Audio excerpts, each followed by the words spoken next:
Hi, I'm Laura Pebberdey, today's host of Scratch TV's General Elections Show. I'm from the Scratch Politics and have been actively writing, editing and posting about all things politics for the last year. This included everything on the student union elections and now the general elections as well. I came to politics with little knowledge on how everything worked, but after a little research I learnt more and have now become more involved. Now here at The Scratch we want to include you and provide you with general knowledge on everything to do with this year's elections before the next Prime Minister is decided. On today's show we're featuring content from students of BCU and we'd like to know what you think. And we're not just covering local Birmingham and UK politics, we chat about the USA and other European country policies and how they can affect students here in the UK. My guests on today's show include members of the Scratch Politics and students from different courses and campuses at the university. Tonight, as the elections happen, if you'd like live coverage and updates, you can tune into Scratch Radio via www.scratchradio.co.uk. The Scratch and Scratch Media are also providing live updates on social media, and you can follow us by using the hashtag ScratchPolitics. And throughout the show, we'll be reading thoughts and opinions from people who are tweeting. For live coverage and as the news unfolds, once again you can log on to scratchradio.co.uk. So first up this week, E4 announced that they would shut their broadcasting services for 12 hours during voting. They believed that shutting the station would get more young people out to vote. Lisa and Sophie both wrote for and against articles for the Scratch platform, so they're here today to talk about their opinions on the issue. So what do you think, guys? I didn't really think that it would help people, make young people go out and vote, because I thought it was quite patronising, because they don't really realise that they have an on-demand service which students use mostly anyway, so turning off a TV station won't really make young people go out and vote, because they'll just go on that instead. I do think that although it is a gross stereotype that students just sit in and watch TV all the time, it's really proven a point, because if a big channel like Channel 4 and E4 can shut down for 12 whole hours, it's making people say, hey, this is really important, I need to go and vote. And also it's a two birds, one stone scenario, because it's extra publicity for E4 who just run reruns of The Big Bang Theory all day. So we've got balanced opinion on both sides, but as well as E4, there has been a lot of different media coverage this year for the general elections. We've had everything from debates to blogs, and we'll go through some of them now. So 7 of the main political party leaders stood in March and April for the elections debate. 4 debates were held, 1 was on Sky and 1 was on Channel 4. There's another one on ITV and 2 on the BBC. So apart from the debates, what else has there been? So it seems like the media has caught on that they really do need to engage with young people when it comes to the elections, especially Russell Brand.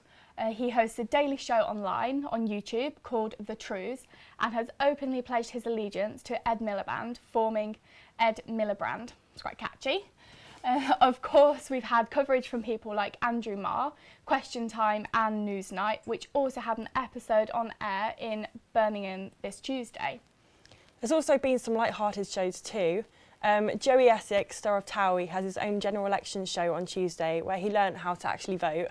You can read a full review of this on Scratch Media, which is www.scratchmedia. And also yesterday, Charlie Brooker hosted Election Wipe on BBC Two, where everything before the election show was put on there. And tonight, Catherine Tate performs in a play from London, being broadcast on More 4, and this is all about being in a polling station in the last 90 minutes of an election. Jeremy Paxman and David Mitchell host the alternative election night from 9 p.m. on Channel 4, including themed episodes from Gogglebox and The Last Leg. For all the serious stuff, BBC and ITV have hosted Election 2015.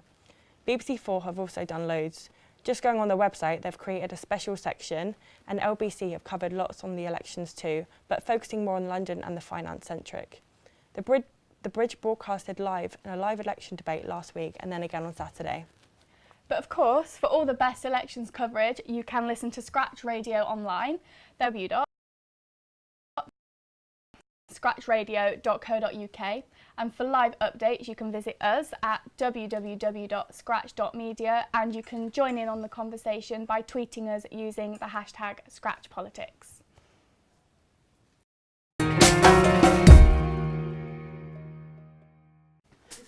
It's no wonder we're easily confused when it comes to political parties and their policies. Manifestos are over 100 pages long in some cases and are often filled with terminology that is really far from accessible. When it comes to voting, we're bound to look at what issues are important to us and what each political party has pledged to do about them if elected. Like we've already mentioned, these manifestos are hundreds of pages long, and it's incredibly unlikely that any of us are going to read them cover to cover.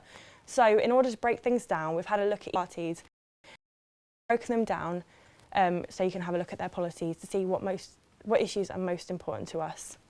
There are so many important issues and policies that we simply don't have time to go through every single one. But what we will do is summarise each of the key points that each party has made in relation to two key issues. To do this, we have used the results of a recent Birmingham City University poll The NHS, with almost 20% of students ranking this as their most important key issue. This mirrors results across the rest of the UK, with a majority also claiming in poll results that the NHS was the #1 issue. So what has each of the main parties pledged to do if elected? Well, it's clear from all the campaigning that each party has clear plans for the NHS. So we'll summarise what each of them has to say, and we will start with the Conservatives. So we've got David Cameron over here. You may remember back in April 2013, the Health and Social Care Act was brought into force by the current coalition government. The Act also brought substantial changes to the NHS, the way that it's organised by putting the clinicians in charge of shaping the services rather than the Secretary of State for Health. Despite the reorganisation, the Conservatives' main pledge is to increase the budget for the NHS. They have also pledged that by 2020, everybody will have access to a GP 7 days a week, have also pledged to improve access to mental health treatments. Next up, we have Labour, who have put a lot of emphasis on the way that the NHS is run up to this election. In regards to the access to services, they pledged that everyone will be able to get a GP appointment within 48 hours or on the same day if they need to. In terms of funding, they've pledged an extra £2.5 billion in order to fund an extra 20,000 nurses, 3,000 midwives and 8,000 GPs. The Liberal Democrats, like the Conservatives and Labour, have also put emphasis on funding within the NHS. One of the Liberal Democrats' key pledges is to increase NHS funding, including pledging an extra £3.5 billion for mental health care, which includes specific funding for children, teenagers, pregnant women and new mums with depression. UKIP, in their manifesto, similarly again have also pledged extra funding, like the Labour have pledged funding for more NHS staff. This includes an extra £3 billion for year by 2020 for 20,000 more nurses and 8,000 GPs and 3,000 more midwives. They've also pledged to spend £200 million on scrapping car parking charges at hospitals. And finally, we've got the Green Party. So their key pledges for the NHS include repealing the current Health and Social Care Act, which, as you may remember, was the new act brought in 2012 by the current coalition government. They also want to ensure that the NHS remains publicly funded, that mental health becomes a greater priority, and have pledged to increase the NHS budget by £12 billion a year. So from all of this, it seems that all of the main political parties, their key issue is funding, with each of them pledging to provide extra funding to keep the NHS running. Next up is another key issue we have all been talking about. In the BCU poll, the issue of student fees and loans came second, with 17% of you saying that it was important to you. This comes under the subject area of education, so what have all the political parties been saying about this issue? Well, each political party has made a specific pledge within the manifestos about tuition fees, but we will start with what the current coalition government, the Conservatives and the Liberal Democrats have said on the subject area. In response to tuition fee increase, they both stand by the fact that when they're going to university will pay nothing up front. Parties pledged to do about tuition fees. Well, firstly, the Labour Party have pledged to cut tuition fees from £9,000 to £6,000 a year. They've also unveiled plans to increase student grants by £400 to help students from lower and middle income families. They claim that their plan to reduce tuition fees is fully funded and that they'll pay for the grant increase by upping interest rates from 3 to 4% on tuition fee loan repayments for the highest earning graduates. So that would be those earning over £41,000 a year. UKIP also have made pledges in regards to tuition fees. They want to scrap university fees for those certain subjects, those being in the areas of science, technology, maths and engineering. This is also to encourage students to choose careers that will help fill the current skills gap. However, tuition fees are free for the condition of students pay UK tax and work in their discipline for 5 years upon completing studying. They have also said that in their manifestos that they won't increase the current level of undergraduate courses until they can be sure that there are significant vacancies in the economy to provide at least 2/3 of students with skilled graduate jobs. And finally, the Green Party have pledged to scrap tuition fees for all subjects. They say that under a Green government there would be no student loans as there would be no tuition fees. So that rounds up our overview of key policies and issues for the 5 main parties. But now we have a short break, but we'll be back in a few minutes. So enjoy our Scratch TV highlights and have a look back to when we interview students from across the university about the elections. You can keep tweeting us using the hashtag ScratchPolitics and hashtag GE2015 with your thoughts on the show, and listen for live coverage as the news unfolds on scratchradio.co.uk.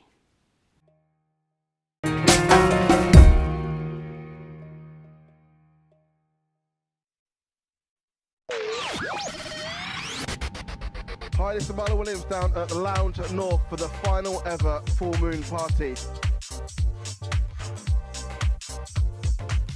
Hello and welcome to a bumper edition of Scratch Reviews, where we're going to be reviewing as much of 2014 as we can possibly fit in an episode.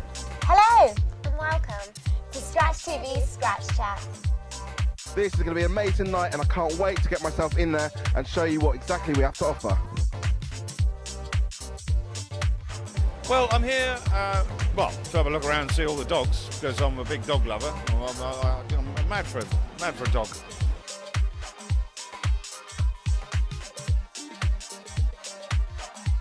First, add the chicken into pot.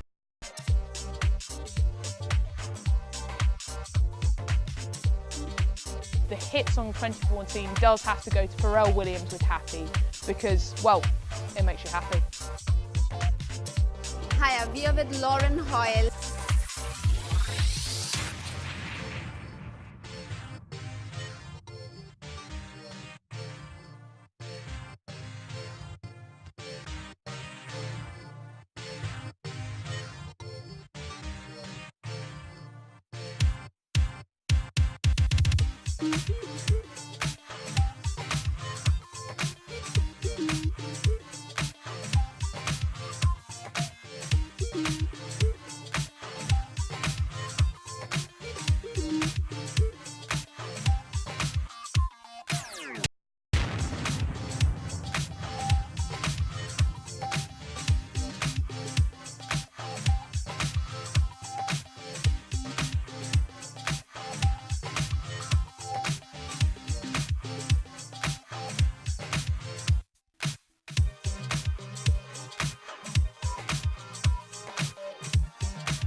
All I want for Christmas is you.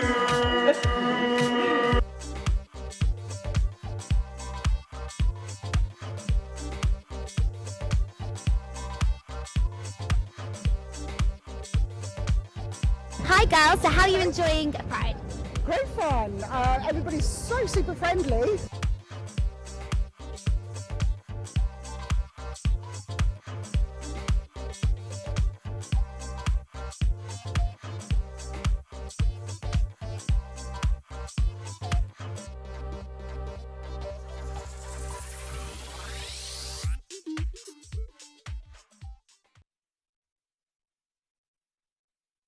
Hi, I'm Laura from the Scratch Politics. The BCU elections are in full swing and it seems like everyone's getting involved with voting and campaigning. But what about the general election, which will continue to affect our lives after we finish university? Have you registered to vote in the next election? Yeah. Yeah? Have you? Yes, I have. Yes. Not yet, I haven't been busy with work, but yeah, I'm planning to do that soon. I have. It was really quick and easy. I did, yeah. I voted. Not voted. I registered. Why do you think it's important that young people are interested in politics? I think it's important that we have a voice in what's going to happen in the future when we're paying taxes and we've grown up. So. Would you say that politicians are doing enough to interest young people in politics? I don't think they are really, because I don't really know anything about it, so I suppose they could do more. But I don't really know what they could do, because they're all very official and we're just like, be a bit more normal. So out of these 3 cutouts here, do you know who any of them are and what they do? I know who they are, but I don't know what they do. Yeah, I know who they are. I know who's the Prime Minister, but I don't know what these 2 do. Yeah. Why do you think it's so important that we need to raise awareness of politics with young people? Politics affects our everyday lives, and some students don't actually realise that because we are in a little student bubble. If you could describe politicians in a phrase, what would it be? Rich, probably. I don't really know. So you see these 3 guys behind us here. Do you know who all 3 of them are and what they all do? Yeah, I do know who they are and what they do. They're just making us suffer.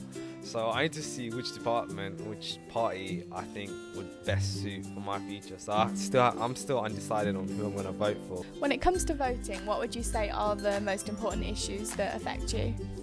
I think paying that does knock-on effect for jobs, also where we're going to live, like housing. We can't afford houses when we leave and we're trying to buy houses and start a family and stuff. So I think everything about politics I'm interested in because it affects everything about your life, and I think people need to realise that. So as a young person, what issues would you say are most important to you when it comes to voting? Education. That's one of the first ones. I'm lucky enough, well, sort of lucky enough, to be paying from my substantially so much more than what they paid, because they did pay nothing for their education. So we're paying 9,000 more than what they paid, and I think it's ridiculously unfair. How are they going to expect us, or our country as general, to exceed if everyone's getting put off by the fees? So I think in terms of what I want to look for is education, because if I can't get it, I want my brother and sister to be in a position where they can go. So yeah, that would be one of the factors I'll be looking at. If you were a politician for the day, what policies would you put in place to make sure that we're all represented fairly? I'd put in a fairer student loan system, as we're all staying in the same place, but we all get a different amount of money given to us to pay for that. And some people have to have 30-hour-a-week jobs just to pay to live. So as a young person, what issues are most important to you when it comes to voting? Obviously, student fees, massive thing for me. But also, I noticed the Green Party said that they weren't gonna get rid of the Royals. For some reason, that annoys me. I don't know why.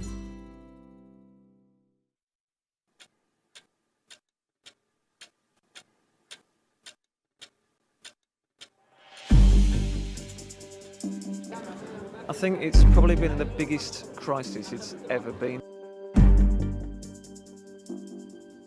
Unfortunately, I don't know who to vote for, and I don't know enough about the parties to make a decision. So.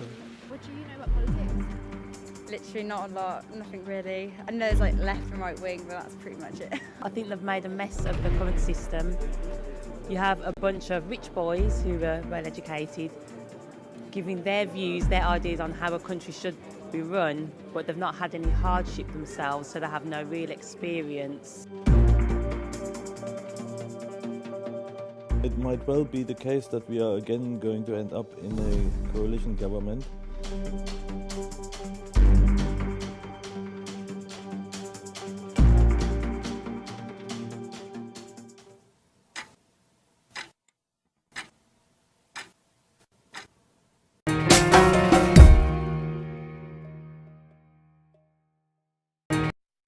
We're halfway through the show around now, so let's have a look at our Twitter wall and see what people have been tweeting in about Scratch politics. So we've got Sam Townsend, who's part of the Scratch radio team, which you'll be seeing him later.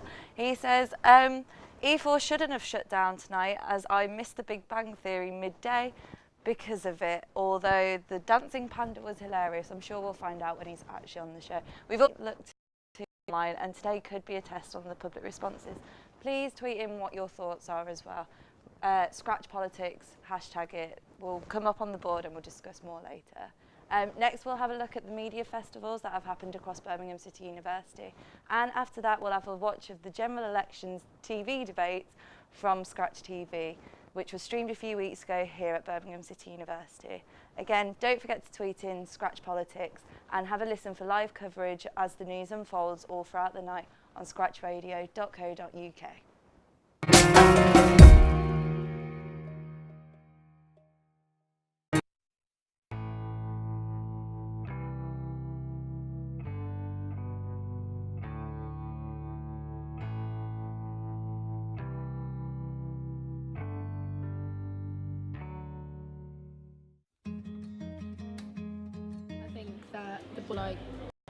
I think it's everyone's own choice. That I personally don't have any, but I think if you want to get them, then that's completely their choice.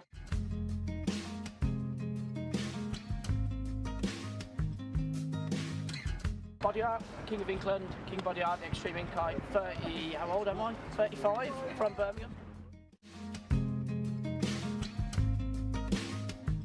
I see tattoos more of a surgical art point of view because it's needle into the body, so it's surgical, and it's art, so it's body art. I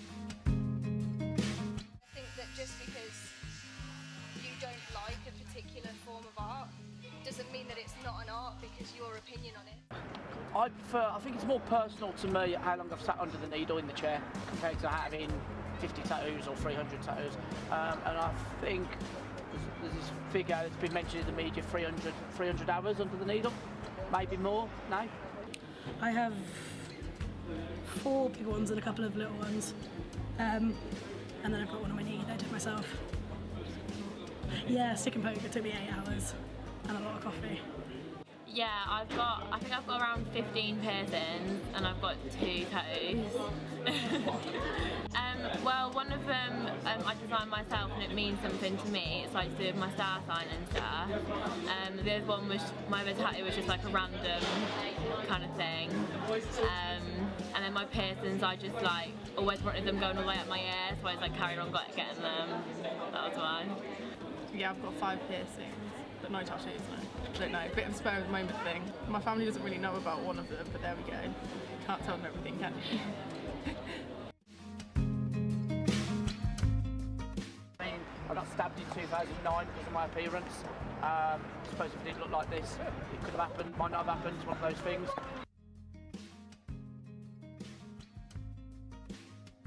I think people may judge you a lot if you have tattoos, if you're going for a job interview, that sort of thing. I think people are more likely to judge you because they see you, they like a tattoo in my opinion, because people can't get over that barrier of just looking at them, their physical presence.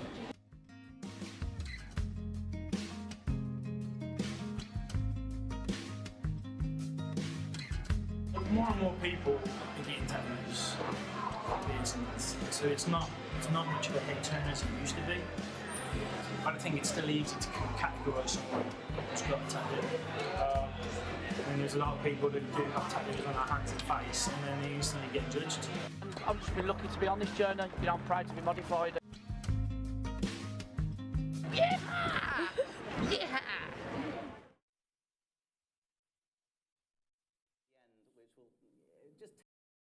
Not anyone has changed their mind or had any great revelations during the course of this evening. I think we might just take a very quick one now, just to see where you're at in terms of deciding who you might vote for, where your vote might be in 2 weeks' time, 2 weeks today. So can we have just a show of hands if you know already who you're going to vote for? It's not going to change. Tough. Okay, and raise of hands just to show the contrast for those who are open to ideas, open to hearing what the people in the panel here say. That's good. So, you know, we've got a decent number of people to be won over yet. So we will see how that changes by the end of this evening. Let's get straight into a few questions and thoughts that have come in. How come you don't know what it is that you're going to cut? Well, the commitments and how they're funded are not vague. People in the UK having to suffer an austerity agenda. But we've been very clear the extent to which we need to continue to reduce the deficit. trust you with the NHS. The fact that if people need help, they can get it, then I think that's really important. When lots of people come to this country and they're 8 months pregnant and they want to take advantage of much better maternity services here than there are in other countries, yes, they should pay for something. Perhaps it is an international health service. What you've actually done is put that bureaucracy onto nurses. Why is HS2 happening? And, I've always strongly supported HS2. I think it's very hard to be a Birmingham politician or Birmingham citizen and not see the merits of HS2. We'll keep statements brief if we can, because if you've seen this passion on all sorts of subjects, I'll move on to Amelia Rowe. I think we'll probably have a slightly different view on HS2. And we're against HS2 because when you put the evidence out, it was clear that the people didn't want it. UKIP would scrap HS2 immediately.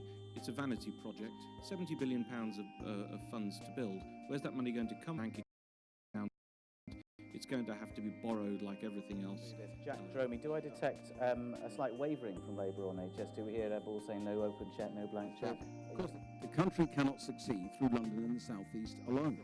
And then the building of high-speed railways, all the evidence is, will contribute very significantly towards medium to long-term economic development. People have come back onto the railways. I'm astonished that the Green Party should be opposed, because the implication is that things will go on the roads. If you didn't put in HS2, and my regret is that we closed so many railway lines in the 1960s. Those in here, raise your hands if you are in favour of the building of HS2. And those against?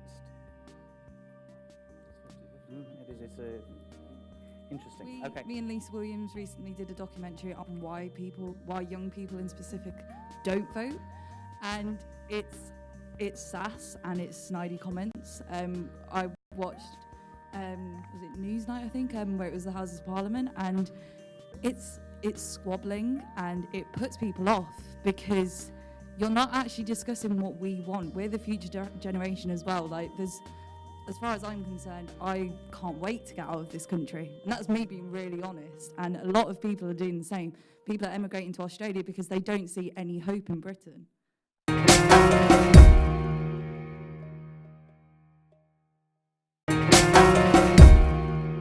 The Leaders Debate, and recently we went over to the City South campus to find out what nursing and health students thought about the NHS.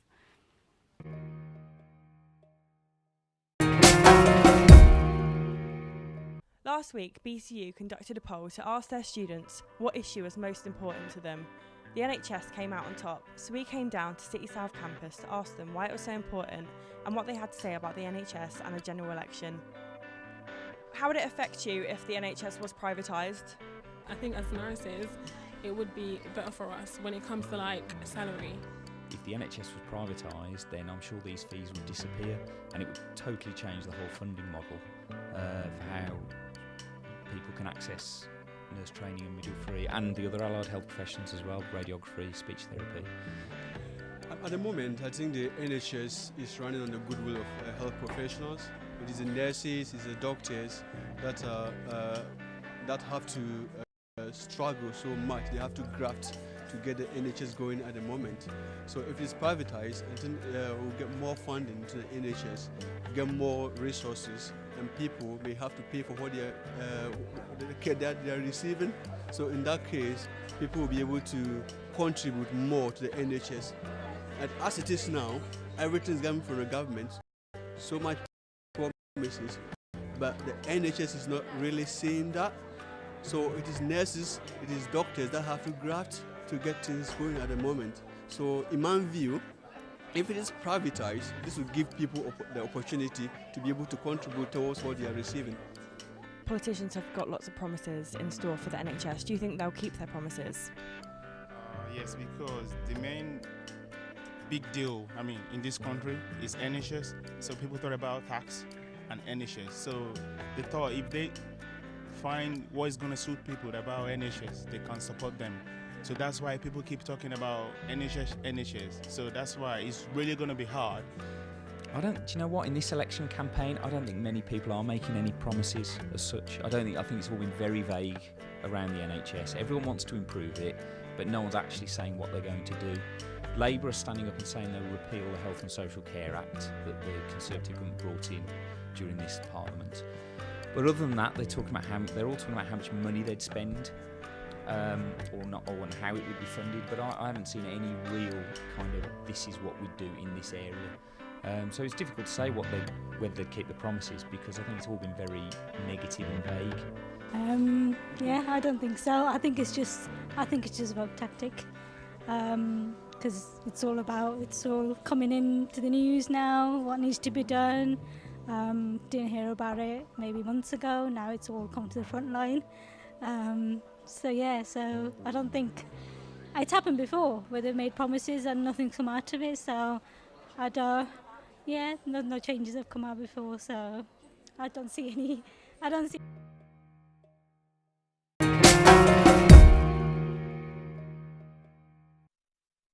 There was a big government push on trying to get more young people to vote, as in the last election, only 32% of 18 to 21-year-olds had registered themselves. 33% had been registered by a parent or guardian, 24% hadn't registered at all, and 9% didn't even know they could. Question is, why have these young people chose not to vote? I'm here with computer forensic students Ash Punter, who didn't register this year. So, straight to the point, is there any reason you chose not to register to vote this year? Well, me personally, I'm not into politics at all. So I don't really know each party's manifesto or their policies.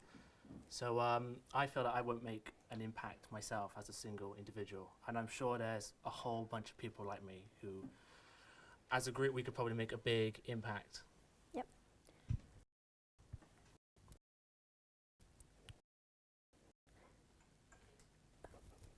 Do you think politicians reaching out to students?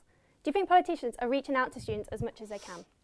I think that they can, because every day, I swear, I get a bunch of emails from them asking me to vote for them, for each party, and inform me why I should be voting for them. It's all over Facebook and Twitter. They've all got their pages and they've all got their accounts, and they're just trying to connect with us students.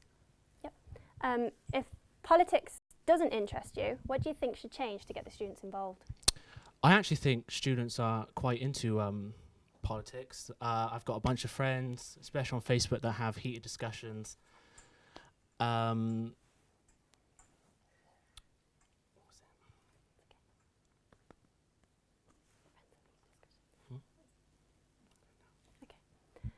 finally, if you didn't vote in this election, do you think you'll be voting in the next election? Hopefully, probably I will. I'm sure I'll be pretty interested in that thumbs up.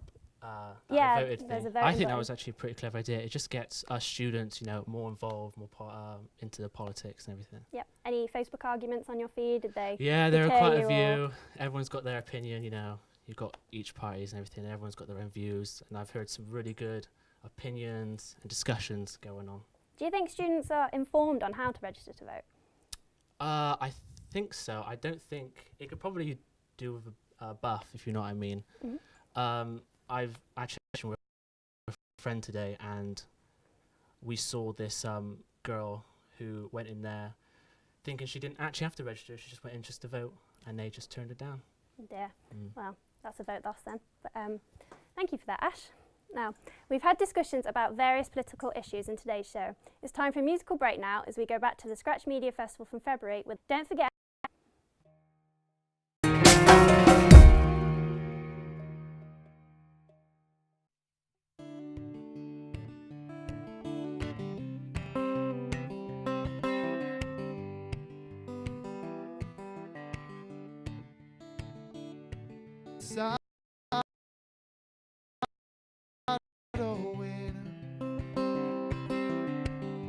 Drive 12 hours west and let it out.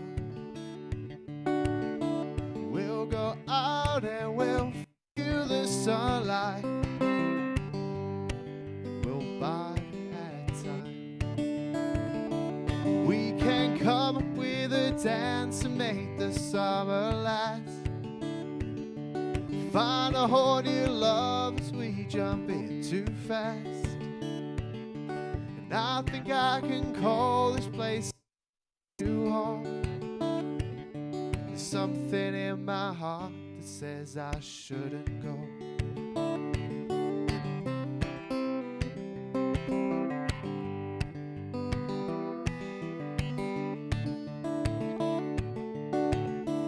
What's wrong with our own heaven? There's no peace of mind on solid ground, but we drink and sing our songs through the night, and we'll bide our time. We can come up with a dance and make the summer last,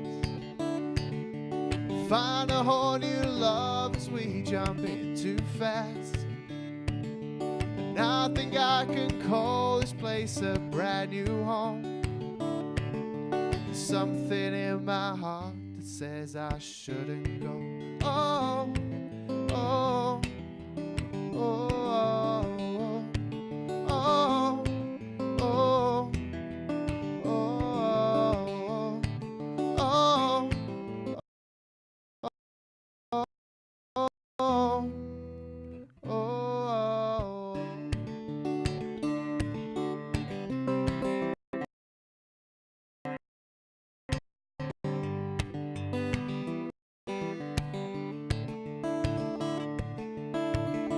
It's not the night to say it's over, but for now keep the California night.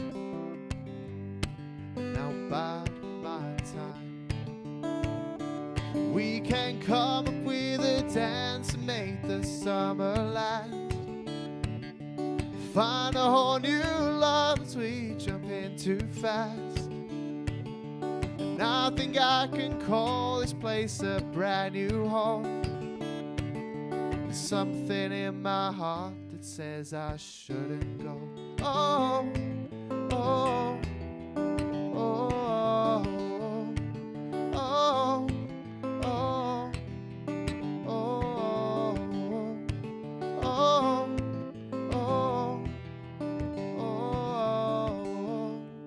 oh, oh, oh.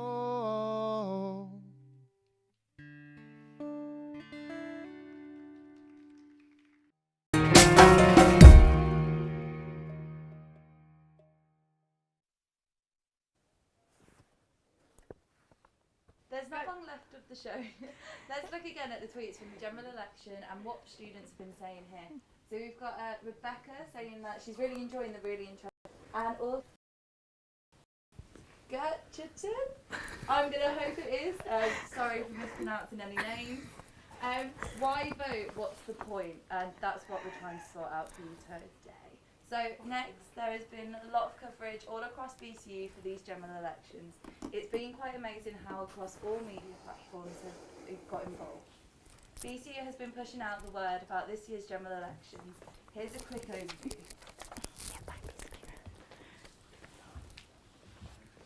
So, Media and Communications student Lisa Williams, who you saw earlier on the panel, she held an event at Parkside which was called Pizza and Politics, which showcased a documentary, addressed why able to eat, but also had the chance to learn something new about the general election and about different political parties, and to discuss what would they like to see in the next 5 years. And so BCU City Talks held a live election debate at the Parkside Lecture Theatre of Birmingham. The debate was chaired by ITV Central's Gareth Owen and partnered with Scratch TV. The debate was live streamed on YouTube, where you could watch our panel of 5 MPs provide high levels of sass and squabbling and answering serious questions that were put forward by the audience. So sass and snide comments, no wonder young people aren't interested in politics, was just one of the many tweets that was sent throughout the debate. And in the run-up to the live election debate, BCU conducted voting polls to students. They were asking what issue is most important to them. The results mirrored the wider population's thoughts, showing that NHS is the number one priority among voters. A new poll is asking students which party are you planning on voting for, and that has also been released for students at BCU. Tomorrow, Second City News will be covering the results of the general election. Bob Calver from Second City News has said that the programme will entail all the latest updates on the general election as the parties work to form a government, and it will be covering the local election results too.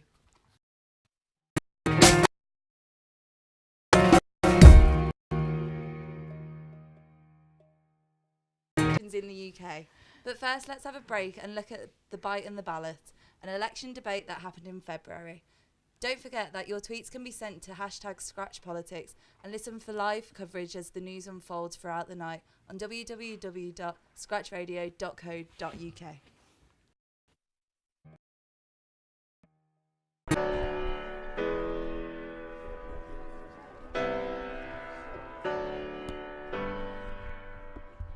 If you don't do politics, politics will do you. The aspirations, concerns and views of all of us as young people aren't generally heard during this election season. I know a lot more about the local sort of politics that's going on from where I'm actually from, which is Essex, and it differs a lot to what's going on in Birmingham and what their manifestos are here in Birmingham.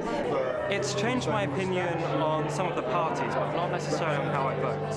I know now that, for example, UKIP politicians are probably more reasonable than how the media would like to portray them. Particularly, I also found out a lot about the Green Party, which I pretty much hardly ever knew anything about their views. I'll definitely be voting in the general election this year.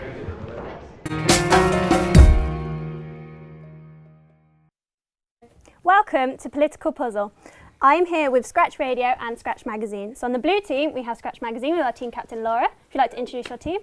So, on my right, we have Lise Williams, one of the Scratch contributors, and on the left we have Siobhan Bowater, who's also one of the Scratch contributors for Scratch Politics. And on the yellow team, we have Scratch Radio. Would you like to introduce your team? Yeah, hi, I'm Sam, head of sport and also head of the team today.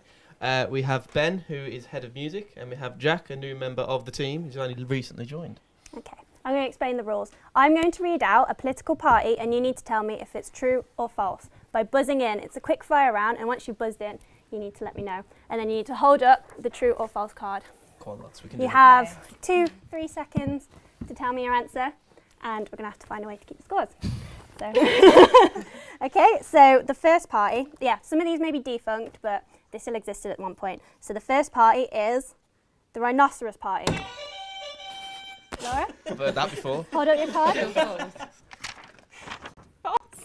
The answer is true. Oh, we so the point goes to you. If you like to keep your score, if you like to keep scores yourself. Yeah. Okay. We'll do your job now. The Rhinoceros.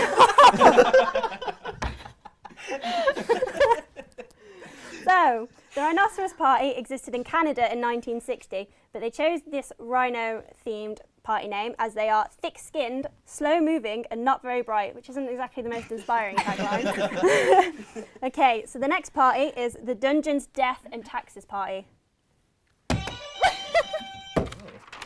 False. The answer's true. Oh,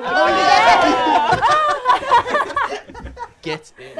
I threw that in anger because I just can't get over that. You're just coasting on these points. Okay. Harder than this. The answer is true. This is a party in the UK, and some of its policies included putting taxes up to 90% and bringing hanging back. Wouldn't want to cross them in a political debate. No. Okay, so the next party is the Procrastination Party. Right off the bat. False. You were right. Well done. We'll let It's them 2-1 right now. Yeah, sorry about Okay, it. the next party is the party. I haven't finished reading the question. Oh. Sorry. The party. I'm going to go to radio for that one.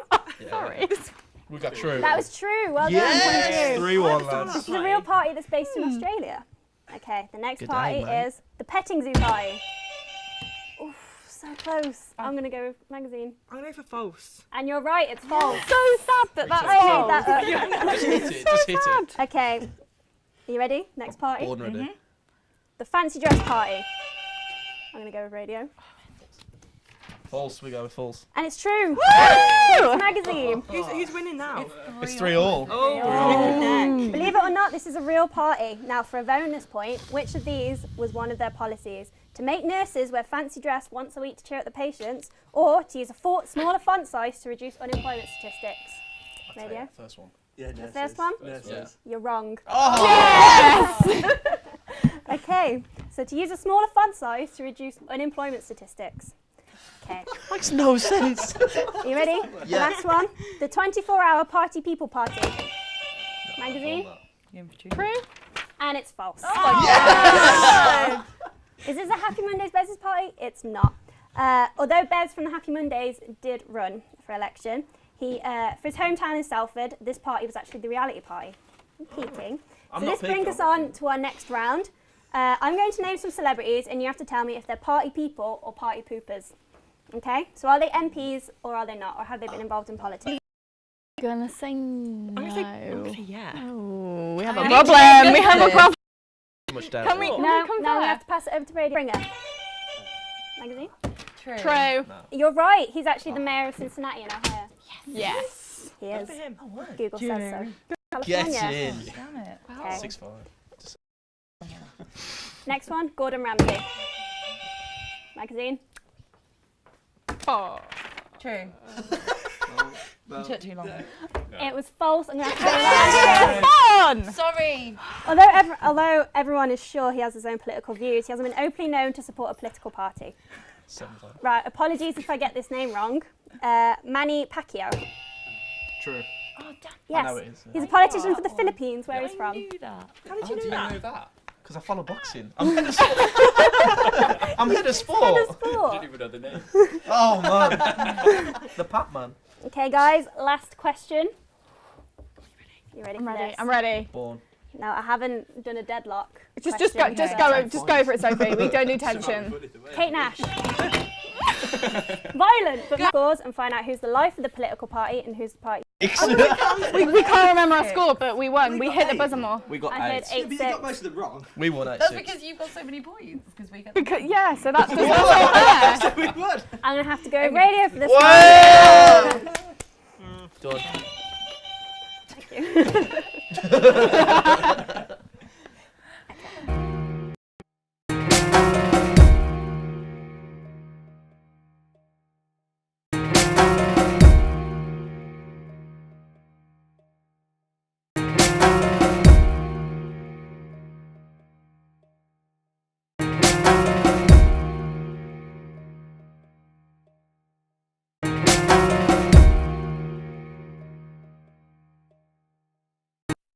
We have Casper here, who is an international student from Denmark with us today. And we are going to discuss what they think of politics in this country and how it differs from the politics in their countries. We all have a basic understanding of politics in the UK, but what about across Europe? Where their politics may affect them and why are students coming here? Let's find out a little bit from Casper. So, where are you from, Casper? I'm from Denmark, northern part of Denmark. That's cool. And do you follow much of the UK politics? Not really. I've been here 1.5 years, and before I've been very disappointed with Danish politics. So it's like I'm not following that much. It's understandable. So you follow politics in your own country then? Both yes and no, since they're very quick to do promises or Sounds very similar to UK politics, to be honest. In the UK, we use the first past the post electoral system. What do you think of it? I know you just mentioned tactical votes, so. Yeah, I don't really like it because I think it provokes tactical voting. So it doesn't really show what the true meaning of the people, but tends to be only who they prefer out of two. So. Sort of creates an illusion, really, among people. How does it differ from the electoral system from Denmark to here, then? So, do you know much of the difference between the two, or? Well, it differs in the way that when you go in to vote, you can both vote on a party or you can vote personal. Oh, so when they're actually elected, then they are actually when the parties are elected, the party get the most votes. Then they count up the personal votes, and then the people with the most personal votes actually get in the government. And then each party have a candidate to be the Danish Prime Minister. I think you can say that. So that's how it differs. Oh, I see. That's brilliant. So all the parties that have been talked about, the universities' policies as well, what do you think of the different party policies for universities? So the tuition fees, what they can do for us as students. So is there any... Well, if we go to university, we have 3 universities. And we get the student grants as well. So we have a limit on the student grants for 5 years, if I remember correctly, but we have free education. So yeah, I don't think like the UK politicians are going to do much with the university, because it's basically, I see it as empty promises, just trying to gain votes mainly. Yeah. I agree. Do you feel that students are treated fairly in the UK? Or, I mean, you just mentioned... From like looking as an international student's point of view and seeing that we have free education in Denmark compared to UK, where we pay like up to £8,000 a year just to study at university, I don't think that's fair. It's like, it's fair enough if you want to like borrow to live for housing, or the taxes are, I think, mainly through the taxes to our education system. So it's like, you have to pay it somehow, but I think it's a little bit more fair in Denmark compared to UK. I don't think it's that fair. No, definitely. Difference of opinion, of course. What do you think of any particular politicians in the UK? Is there any that you sort of got an opinion on? Age in the UK have very certified opinions. So just thinking if you've got an opinion on any of them. Well, I have a few friends here in university that's UK students, and I've heard some of their opinions, and you're of course going to be influenced by these opinions. So even though I don't follow that much and haven't looked into the different politicians, then I seem like David Cameron is just one, yeah, I should probably not say this, but he's like just a hot air balloon, like basically like promising a lot and like all like appearance and not actually doing anything. So a lot of false promises over yeah. Thank you very much, Casper. We're going to go for a quick break. We'll be back in a second.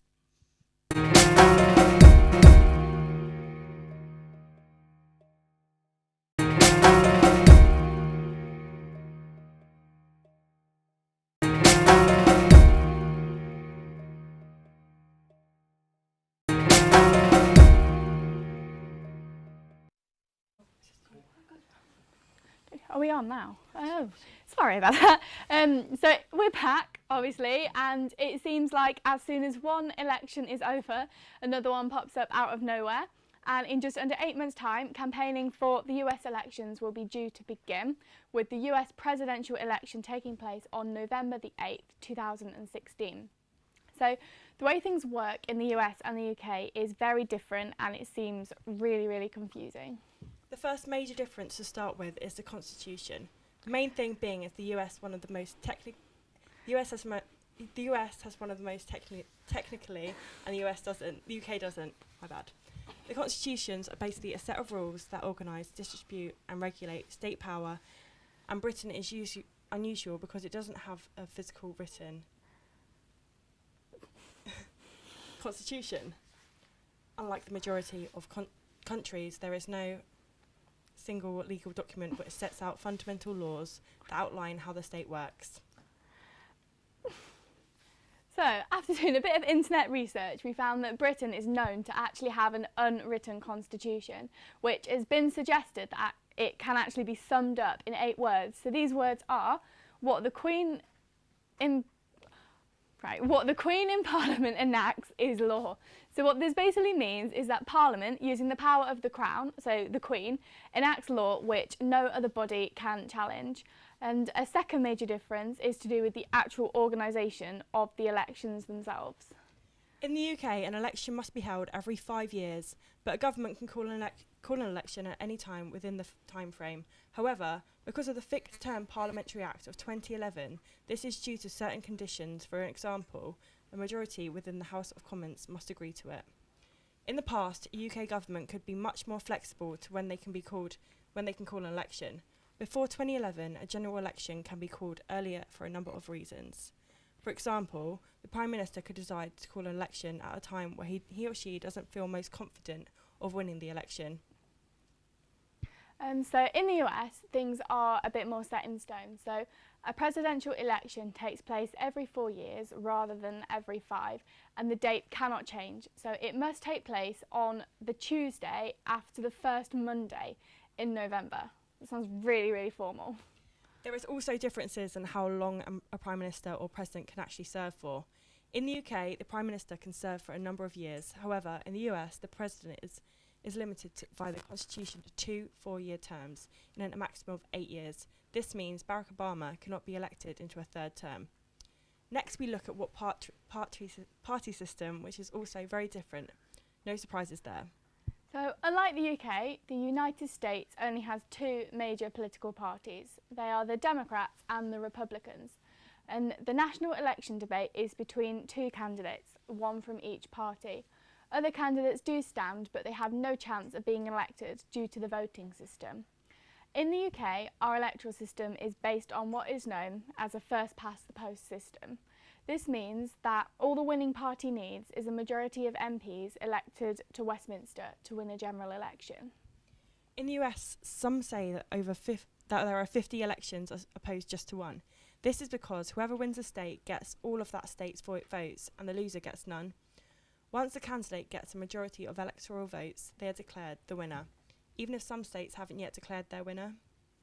This is a winner-take-all system because there is no reward for the party or candidate that finishes second.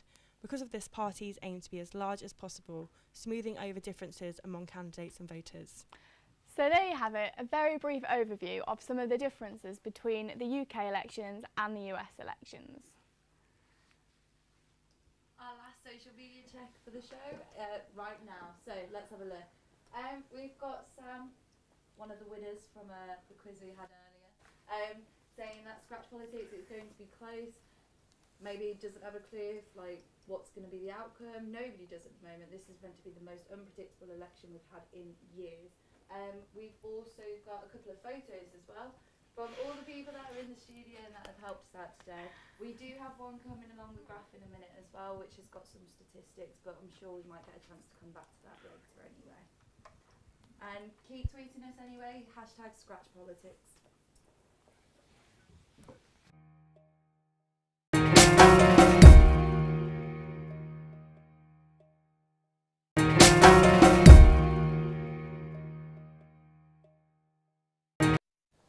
And that is a wrap for today's show. Thank you all for tuning in and getting involved. Your latest general elections coverage doesn't end here. You can find us and many of your favourite Scratch Radio presenters online at scratchradio.co.uk throughout the night. You can also find me and Lisa and the Scratch Politics team on scratch.media. We'll be providing live updates throughout the night and we'll be sticking to our behind the screen. Bye, guys.